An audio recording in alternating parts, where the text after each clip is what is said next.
Israel के Merkava tank ने एक बार फिर चढ़ाई शुरू कर दी है। दुनिया का सबसे खतरनाक टैंक इस बार गाजा नहीं, वेस्ट बैंक को रौंदने के लिए तैयार है। इसकी तोप की रेंज में अब पूरा वेस्ट बैंक है, जहां गाजा के बाद फिलिस्तीनियों की सबसे बड़ी आबादी रहती है।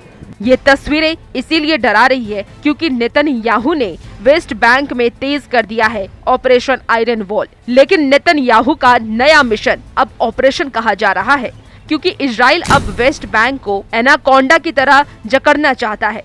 ऐसे ऑपरेशन जिसमें 2 दशकों में पहली बार वेस्ट बैंक के अंदर टैंक तैनात किए गए हैं। ऑपरेशन एनाकोंडा यानी कि वेस्ट बैंक के अंदर पहुंच गई है इजराइल की टैंक प्लाटून और टारगेट पर वेस्ट बैंक के 2 बड़े इलाके जेनिन कैंप और तुलकर्म कैंप। यहीं पर नेतन्याहू का ऑपरेशन एनाकोंडा सबसे खतरनाक नजर आ रहा है। इससे पहले 2002 में इजराइल की टैंक फोर्स वेस्ट बैंक में दाखिल हुई थी।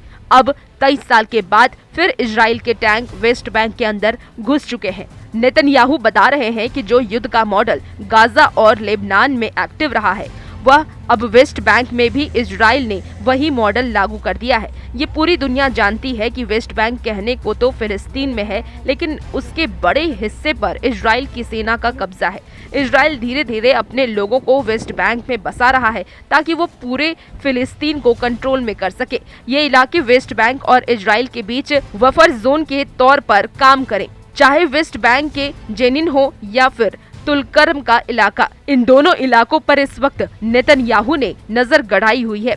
इजराइल इन इलाकों को पूरी तरह कंट्रोल करना चाहता है, क्योंकि यहीं पर इजराइल का विरोध सबसे ज्यादा है। अगर इन दोनों पर इजराइल का कब्जा हुआ तो गाजा के बाद वेस्ट बैंक पर भी इजराइल का 100% कंट्रोल हो जाएगा। वेस्ट बैंक की हालत गाजा जैसे बदतर हो सकते हैं। यहाँ जो कोहराम मचा है उसे देखकर लगता है कि इजराइल की सेना यहाँ गाजा में हुई तबाही वाले मीटर को तोड़ सकती है। वेस्ट बैंक के अंदर इजराइल की सेना और फिलिस्तीनी गुटों के बीच टक्कर लगातार होती रहती है। वेस्ट बैंक का जेनिन इलाका, यहाँ की हर गली और हर मोहल्ले में फिलिस्तीनी लड़ाकों और इजरायली सेना के बीच जंग के हालात रहे हैं। यानी नेतन्याहू ने वेस्ट बैंक पर अपनी पकड़ मजबूत करने के लिए कोई गुंजाइश नहीं छोड़ना चाहते हैं। जेनिन के मेयर मोहम्मद जर्रार का ये दावा है कि इजरायली सेना ने मकानों में बहुत नुकसान पहुंचाया है और 100 से ज्यादा इमारतें, जिसमें ज्यादातर रिहायशी अपार्टमेंट हैं, उन पर गोलीबारी की है। या तो ये इमारतें पूरी तरह तबाह हो चुकी हैं या फिर अब रहने लायक नहीं बची हैं। 24 घंटे के अंदर वेस्ट बैंक में इजराइल की सेना ने जो कार्रवाई की है, उसके बाद ये साफ है कि गाजा में तो सीज फायर चल रहा है।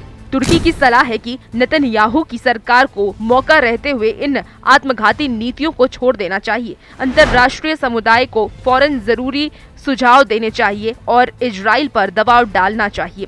नहीं तो आप सोचेंगे कि सब कुछ उनके नियंत्रण में है, लेकिन एक वक्त आएगा जब एक और संकट शुरू होगा और अराजकता सामने आएगी। अब सवाल उठ रहा है कि क्या इजराइल अब वेस्ट बैंक को दूसरा गाजा बनाना चाहता है? वेस्ट बैंक फिलिस्तीनी का वो हिस्सा है जो गाजा से करीब 20 गुना बड़ा है और यहाँ करीब 30 लाख लोग रहते हैं जो फिलिस्तीनी है। यहीं से इजराइल को अब 7 अक्टूबर जैसे हमले का खतरा सता रहा है।